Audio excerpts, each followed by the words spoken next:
Sama-sama natin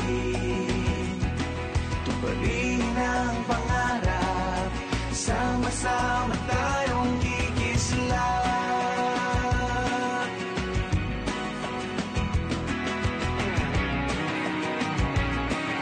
Sama-sama tayong kikislap.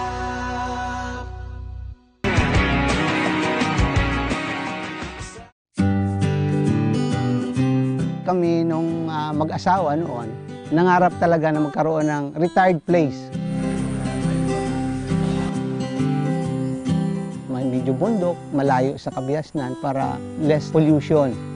Ang pangarap ni Rupert Salas na magkaroon ng malinis at magandang pahingahan sa kanyang pagre-retiro ay hindi inaakalang magkakatotoo sa pagtatayo niya ng isang farm sa Baras, Rizal. Ako po si Rupert Salas.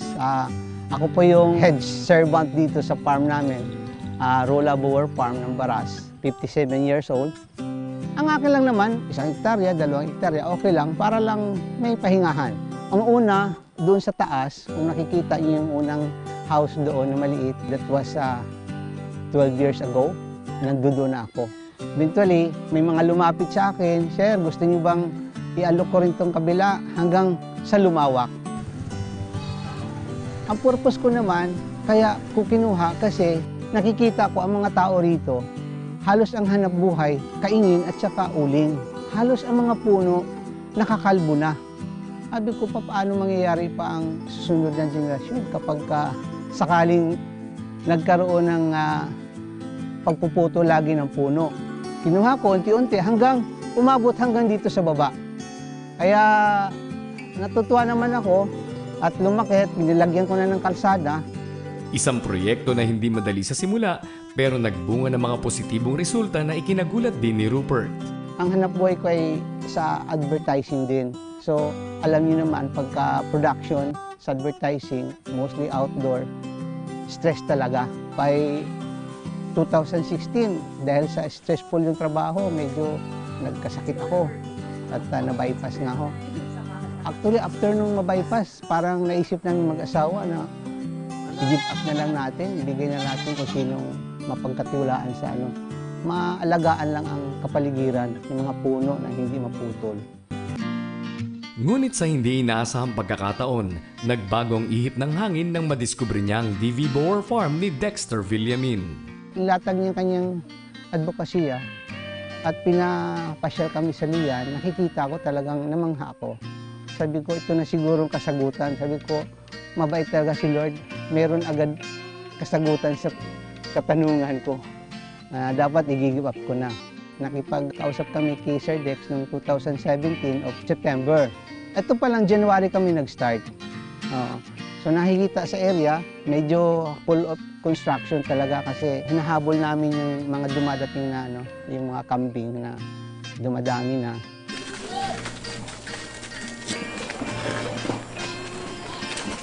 So, ang Rola Boer Farm sa pangalan na is Boer. So, ang Boer is kambing. Ang inaalagaan po talaga dito, mga kambing, may mga gulayan din para pagkain din dito sa mga empleyado namin. Hindi na kami bibili pa ng mga gulay. Ito ring Rola Boer Farm, ang hangarin din naman nito is matulungan yung mga taga-community na hindi lang sa financial, kung hindi pati na rin sa kaalaman sa pag-alaga ng mga kambing. Bilang sub-farm, malaki ang benepisyong nakukuha ni Rupert mula sa main farm na DV Boer Farm. Nagbibigay sa amin ng mga instruction kung anong dapat gagawin. Kasi kami know-how talaga eh. Mayroon silang veterinary na umiikot. Tinitingnan yung bawat sub-farm. Hindi lang kami, kundi ibang sub-farm talaga iniikot niya. Kung makikita niyang pagkakamali, siyempre kinukorek kami. Every month, meron kaming sub-farm meeting kung tawagin. So, kaming mga sub-farm nag-uugnayan kung anong ikakabuti with the supervision of DV Boer. Bukod sa dagdag na kaalaman sa farming, masayang pakiramdam din para kay Rupert na makatulong siya sa komunidad na nakapaligid sa Rola Farm. Yun ang talagang number 1 kong advocacy din dito sa barangay, na mabigyan yung mga trabaho yung taga rito. Sila po yung taga rito na may pamilya, na ang dating hanap buhay kaingin tsaka nag-uuling. Ayun yung mga kinukuha ko na maintenance sa area at taga-kumpay kasi sila yung mga kabisado yung area kung saan maraming kumpay. Kaya tuwang-tuwa sila kasi noon ang ginagawa nila, umaakyat, makikita mo dyan tuwing umaga, nakikita mo dyan maraming umuusok-usok, nag-uuling sila. Pero ngayon, medyo busy na sila dito sa farm at natutuwa sila kasi regular nang napapakain lang pamilya nila. Hindi lamang buhay ng pamayanan sa paligid ng Rula Farm ang nakikinabang sa agribusiness, kundi pati ang bayan ng Baras, na kilala rin sa pagkakaroon ng maaliwalas na lugar para sa eco at agritourism. Isa pong maliit na bayan po ang Baras Rizal. Ang kanya pong karatig ay pamalang bayan ng Antipolo, Teresa, Morong at saka Tanay po. Ang madalas po talaga napuntahan po dito ng ating pong mga karatig po nating bayan ay isa na po yung tinatawag natin na Masungi Georeserve Foundation, yung Palo Alto Falls, Mount Susong Dalaga, Mount Kanumay. Ito pong mga resort ngayon po kasalukuyan po ngayon dito sa Sitio San Roque. Masasabing ang tunay na nakakaengganyo na bumisita at kung maaari lamang ay manatili sa isang lugar katulad ng Baras Rizal.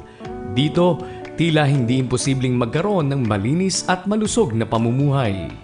Unang-una po kasi sir yan na bakit naingganyo yung ating mga kababayan na dumadayo dito sa Barangay Pinugay.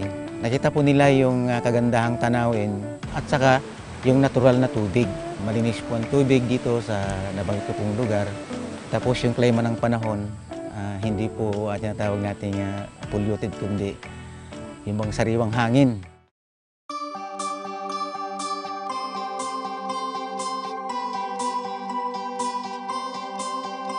Ang karanasan ni Rupert sa pagtatayo ng Rula Farm ay isang patunay na ang pagpaplano sa buhay, maging sa kinabukasan ng pamilya o ang pagre-retiro ay maaari pa rin maging produktibo, masaya at masagana.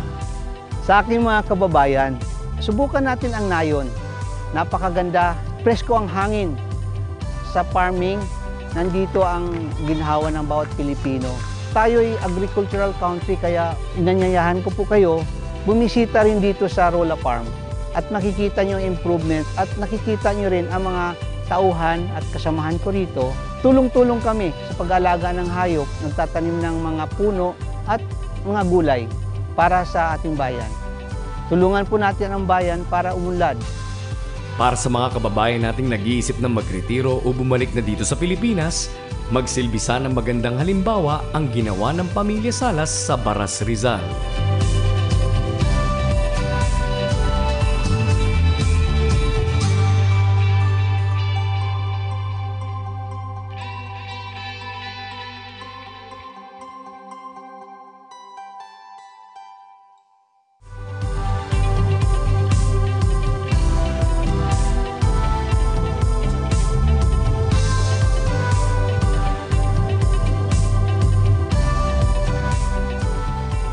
Ang Pilipinas bilang isang agricultural country ay nahaharap sa hamon ng maraming pagbabago na nakaaapekto sa lagay ng farming business sa bansa.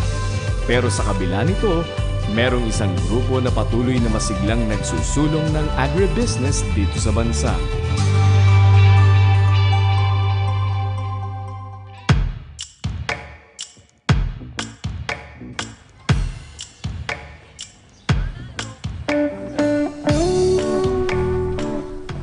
Ako si King Cortez, kasalukuyan direktor sa Magsasaka Incorporated. Saan tayo po ay nangangalaga sa pakikipag-ugnayan sa komunidad at sa mga miyembro nito.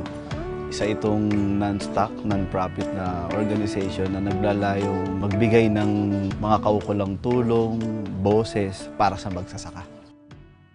Yung Magsasaka TV at itong segment ng agrikultura at kasaysayan ay isang proyekto sa tulong ng DB Bower Farm, ng DB Microfinance at ang organisasyon mismo para magkaroon tayo ng ibang perspektibo sa sakahan, sa mga magsasaka, sa agrikultura.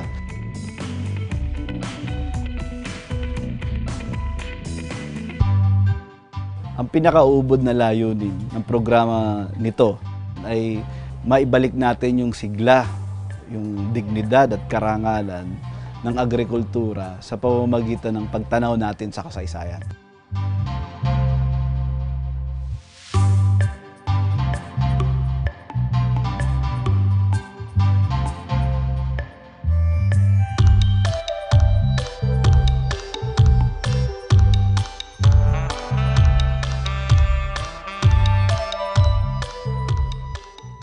Baka bet mong magnegosyo? Goat o mong kumita ng bongga? Join na sa DV Boer Farm Paiwi Program. Ito ang makabagong paiwi. Ang paiwi partner ay bibili ng alaga sa DV Boer Farm o di kaya sa alinmang sub-farm nito nationwide kung saan dito na rin naalagaan ang inyong napiling hayop. Baka, manok o kambing man. Hindi na kailangang intindihin pa ng paiwi partner ang labor cost, farmland, at mga farm facilities. Dahil ang DV Boer at sub-farms ang siyang bahala dito. Para sa paiwi packages, bisitahin lang ang website ng DV Boer Farm.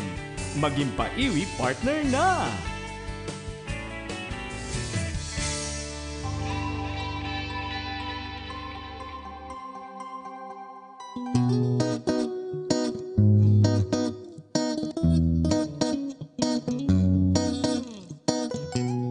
Isang naiibang cooking show na magpapakilala sa inyo ng mga lutuin mula sa iba't ibang lugar at magpapaalala na hindi kinakailangang maging mahal ang pagkain dahil ang sariwa at masusustansyang sangkap ay nasa paligid lang natin.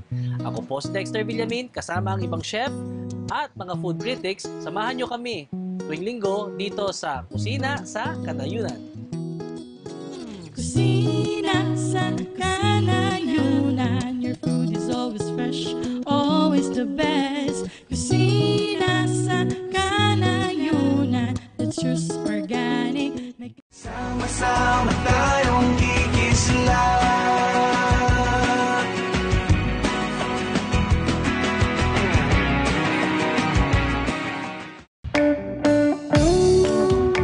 Ang pangunahing hayop na inaalagaan ng Rula Boer Farm sa Baras Rizal ay mga kambing. Ngunit habang pinalalaki pa ang mga ito, marami pa rin pwedeng pagmulan ng kita sa farm. Ako po si Robert Cordinete, isa po ako sa technician ni Sir Robert. Bali po isa ako sa nagpapanak po dito ng red tilapia. Sinisittings ko po sa 1:3 ratio, 30 babae, 10 lalaki. After 21 days, isi-separate ko po yung similya sa inahin. Dahil sa layo na maging self-sustaining ang Rula Boer Farm, siniguro na may-ari na si Rupert Salas na merong ibang pagkukunan ng pagkain ng mga empleyado sa farm bukod sa mga punong kahoy at gulay na itinanim doon. At ito ay sa pamamagitan ng pag-aalaga nila ng red tilapia. Bali po kasi nung umpisa to, yan po talaga ang plinano ni Boss Robert. Pero kung tutusin po, kaya naman pong kumita talaga ito. Mabilis lumaki, mabilis dumami. Unang-una po, hindi man ang tilapia sa marketing ko. Ang kailangan lang po talaga, i-manage po ng maganda. Masasabing madali at simple ang pag-aalaga ng tilapia sa isang goat farm kung maayos ang pagpaplano nito at may nakatalagang tao na siyang magpaparami nito. Unang-una po, titingnan nyo yung area, yung environment. Pangalawa, yung source ng tubig, soil quality. Kasi po, ang tilapia, may pinipili po yung soil quality po yan. Yung klilom po, medyo putik, hindi naman sobrang putik. Para sa mga nais magkaroon ng tilapia pond, hindi raw kailangan ng malaking lupa agad. Maaaring magsimula sa lupang may sukat na 3x3 meters at may lalim na 90 centimeters. Bali po, kailangan po pakainin yan sa tatlong beses ng araw. I-monitor po yung water quality, kung malabo o malinaw. Kasi isa po sa pagmalabo, mahina po manak ang ating tilapia po eh. Importante rin na may running water. Kung wala naman, siguruhin may water pump. Halos 10,000 ang maaaring gastusin kung magsisimula ng isang tilapia pond. Unang-una, magiging benepisyo po nito, makakatulong ka sa tao, magkaroon ng trabaho. Pangalawa, yung pangmasa po nga ang isda, mura, mabilis mabinta, maraming bibili. Pati ang pagpili sa klase ng tilapia ay mahalaga rin pag-isipan. Yung red tilapia po kasi, crossbred po yan sa tilapia Mozambique at tilapia nilutica. Bali po lumabas ay yun na po, red tilapia. Ang pagkakaiba po niyan, unang-una sa presyo po, medyo may kamahalan po ang pula. Sa pagpapalaki naman po, medyo mabilis yung itim kaysa pula. Ang pagkakaroon ng isang tilapia pond sa Bower Farm ay nagsisilbi ring pamparelax na gawain sa loob ng isang goat farm. Unang-una nga po yung isda, pag habang pinapakain mo, kung medyo stress ka, medyo nawawala din ng kunting iniisip mo na bagay-bagay, yung problema. Kasi sa paglangoy-langoy pa lang ng isda, masaya ka na rin. Sa tilapia po talaga wala naman po talagang nalulugi dyan. Napakabilis pong padamihin, napakabilis po palakihin. Ang importante lang po siya, may manage ng maayos. Sa maayos sa pagpaplano ng side business sa Rula Bower Farm, katulad ng tilapia racing, mas nadadagdagan ang kita at nagkakaroon ng magandang diversity sa loob ng farm.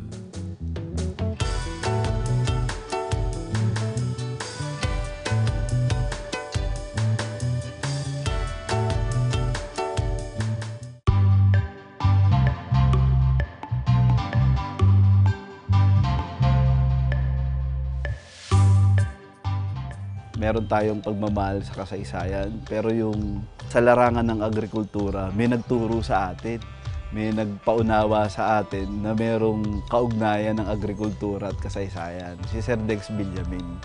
Kasi yung ideya na to, galing sa kanya, baga binuo namin, at nakita ko kung paanong malinaw pala sa mga datos ng kasaysayan, na merong plano, meron silang idea. Napakaganda nung kumbaga gusto mangyari ng mga bayani natin para sa agrikultura. May nagtanong sa akin tungkol sa kung sino ang gumagastos o pinanser ng mga bayani sa revolusyon, sa Himagsikan. Meron bang grupo ng mga tao na kumbaga nangangalaga at merong sumusuporta? So mula noon, nung tinignan ko na yung mga datos sa ating kasaysayan, nasa dokumento ng Liga Pilipina na kumbaga hinihikayat ni Rizal na bigyan ng pansin ang agrikultura at industriya. Tapos tinuturuan sa katipunan kung paano maghanap buhay, kung paano magsipag, kung paano maging masunurin, kung paano kalakip yung kagandahang asal ng bayan at saka yung pagmamahal, lalo na sa kinabukasan ng mga kababayan natin.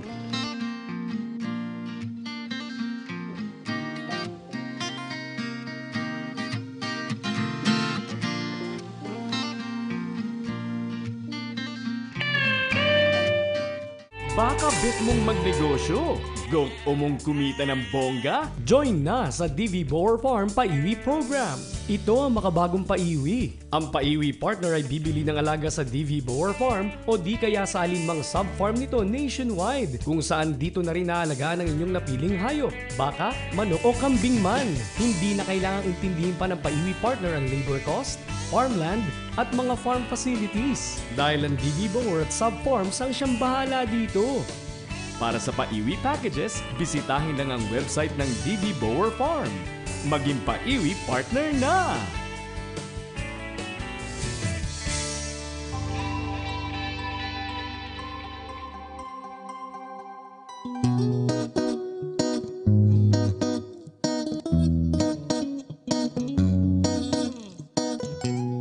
Isang naiibang cooking show na magpapakilala sa inyo ng mga lutuin mula sa iba't ibang lugar at magpapaalala na hindi kinakailangang maging mahal ang pagkain dahil ang sariwa at masusustansyang sangkap ay nasa paligid lang natin. Ako po si Dexter Villamin, kasama ang ibang chef at mga food critics. Samahan nyo kami tuwing linggo dito sa Kusina sa Kanayunan. Kusina sa Kanayunan, your food is always fresh, always the best. Kusina sa Kanayunan, that's just organic. Tuparin ang pangarap, sama-sama tayong kikislap.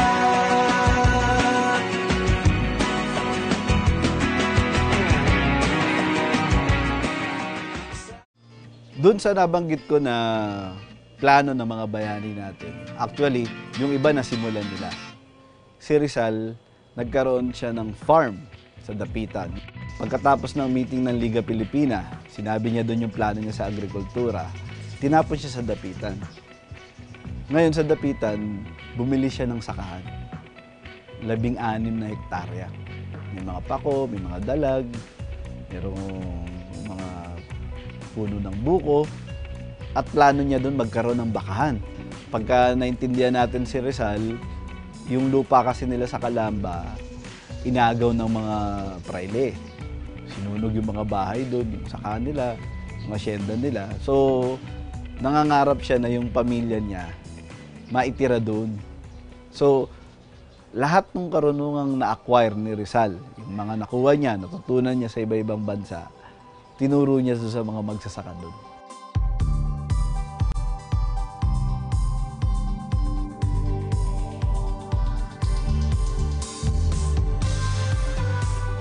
Ang ginawa niya, pati yung pagpapalit ng pananim, yung rotation ng crops, tinuro niya, pati yung paggamit ng mga modernong kagamitan sa pagsasaka, nag-import pa ng mga gamit. Kaya nakita niyo, hindi lang ito na nanatili sa dokumento. Hanggang ngayon, nandiyan pa yung dokumento ng Liga Pilipina, makikita natin. Sabihin, sinabuhay ito ni Rizal. Hindi tayo lahat kung pwede manggagamot, sabi niya gano'n. Nakita mo yung emphasis niya doon. Equal profession yung tingin ni Rizal. Iba yung pagtingin ngayon sa lipunan. Pagka doktor ka, engineer ka, arkitekto ka, di ba, ikaw yung nasa taas ng lipunan. Yung mga magsasaka nasa baba. Pero doon sa matalinong tao na kinikilala natin, yung pagsasaka at saka yung panggagamot, magkapantay yun. Magkapantay na kailangan ng tao. So kung agricultural land tayo, kung sa pagsasaka ang marami nating mga produkto, yung utos nila na mahalin mo yung kalakal muna ng bayan mo, magkakaroon ito ng bentahe sa ekonomiya natin eh. Bawat Pilipino, mahal mo yung produkto mo, 'di ba? Malaking malaking tulong yun sa bayan. Ito yung tinutungtungan ng Magsasaka TV. At sa pamamagitan ng pagbabalik tanaw at pagbibigay halaga sa ating nakaraan, mas nananaigan layunin ng Magsasaka Incorporated na maiangat at mapalakas ang industriya ng agrikultura dito sa Pilipinas. Isang bagay na patuloy na isusulong ng Magsasaka TV.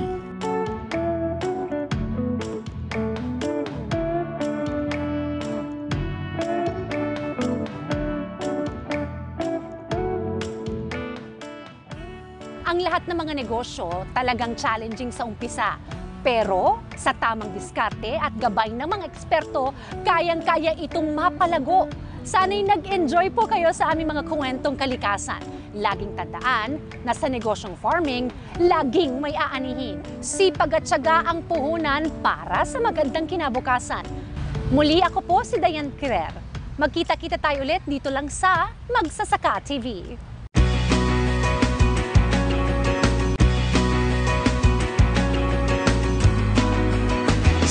Sama-sama natin tuparin ang pangarap. Sama-sama tayong kikislap.